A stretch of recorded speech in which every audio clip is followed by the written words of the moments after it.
Welcome to another episode of Solar Pulse. I'm your host Kuda, and today we are going to be talking about how you can maintain your solar battery.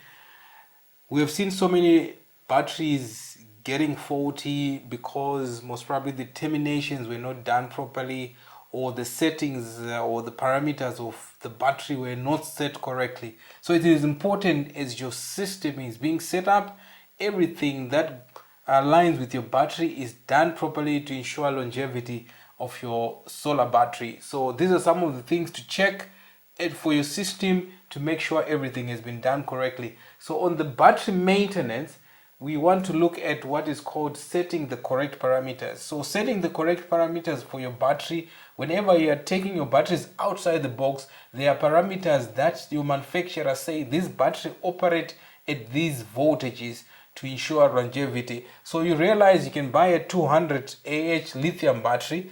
Maybe it requires setting it at 58 volts. That's where it gets fully charged. Then you set it at 54 volts because your inverter is in default mode, or vice versa. You can have a 100 Ah lithium battery that is set at a higher voltage. It means that battery gets damaged. Either way, undercharging or overcharging your battery will definitely kill your battery. So it's important to make sure out of the box all the parameters are set correctly to ensure longevity on your lithium battery. And number two, use the correct cables. Correct cables is important to make sure the correct sized cables are used. Good quality cables are used on your battery, as well as the sizing. In most cases, whenever we are setting up system, we are using 35 or 25 millimeter cable. Some of the batteries come with their own cables that are supposed to be used. So getting the right cable with your battery will ensure longevity on your lithium battery. Another thing is called cable terminations. Cable terminations is one important thing to look at on your entire system, including your batteries. Whenever lugs are being squeezed, have then been done properly, because all those things can cause your system to fail, can cause your battery to underperform or to be undercharged, then cause problems for you in the future. So those things need to be taken, looked at. And another aspect to look at is good ventilation.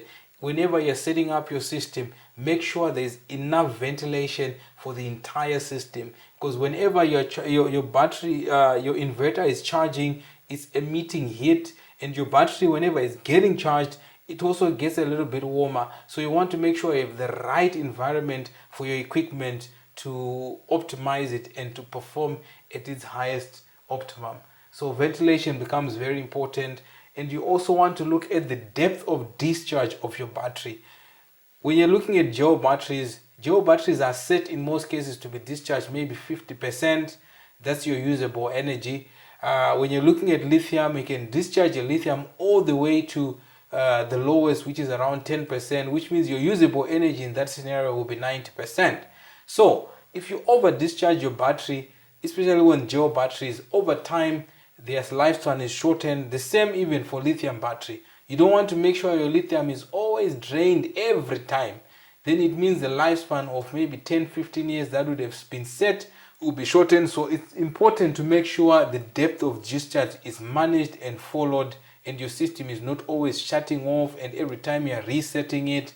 If then in that scenario the power is not sufficient, advisably you would rather add more battery to it. And the beauty of lithium battery is you can add on new lithium on an existing setup, which doesn't compromise the quality or performance of your solar system. In fact, it strengthens your system. So it's important to consider that on the DoD. Then avoid overcharging your system. Overcharging goes back to setting the correct parameters. When you set the correct parameters, it means there's no overcharging that will happen on your system, or undercharging that is happening on your batteries. But these things, if they happen, definitely they are going to cause problems in the future on your equipment. Something that is a battery that is set for 10 years, most probably they will run for 4 years, because these aspects are not properly looked at. And also terminal battery cleaning, you also need, depending whether it's a gel battery, some terminals, when they start getting acid, obviously they are underperforming. All those things need to be looked at. So it comes under maintenance. Your system need to be consistently maintained to make sure you address anything that may affect the longevity of your system. So from us at Solar Pulse, I hope this will be something that will help you to make sure your system lasts you for a very, very long time. Thank you.